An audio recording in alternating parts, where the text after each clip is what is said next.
Breaking news. तालुक्यातील तिहेरी आत्महत्येप्रकरणी पतीसह 5 जणांविरुद्ध गुन्हा दाखल. आई व 2 निष्पाप चिमुकल्यांच्या मृत्यूला जबाबदार कोण?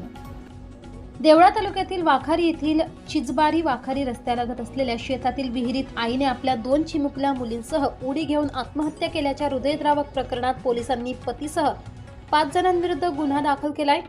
पोलिसांनी दिलेल्या माहितीनुसार माई जयेश वाघ वय 30 वर्ष, सिद्धी जयेश वाघ वय 6 वर्ष आणि रुद्राणी जयेश वाघ वय 3 वर्ष यांनी विहिरीत उडी घेऊन जीवन संपवले होते.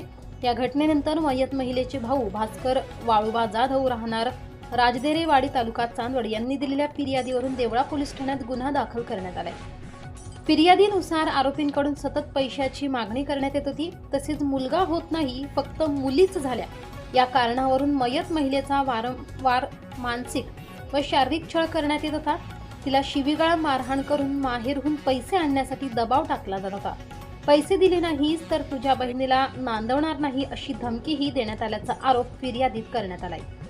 या सततच्या छळामुळे मयत महिलेसमोर जगण्याचा कोणताही पर्याय उरला नसल्याने ती आपल्या दोन्ही चिमुकल्या मुलींसह विहिरीत उडी घेऊन आत्महत्या केल्याचे फिर्यादीत नमूद करण्यात आले आहे.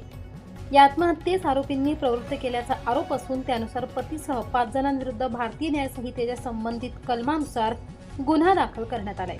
या प्रकरणाचा पुढील तपास देवळा पोलीस ठाण्याचे पोलीस निरीक्षक सार्थक नेहते यांच्या मार्गदर्शनाखाली सहाय्यक पोलीस निरीक्षक N.A. पाटील करीत आहेत. S9 TV न्यूजसाठी शरद पवार, चिंचवे. आपल्या चॅनलला नक्की सबस्क्राईब करा, बेल आयकॉन दाबायला विसरू नका.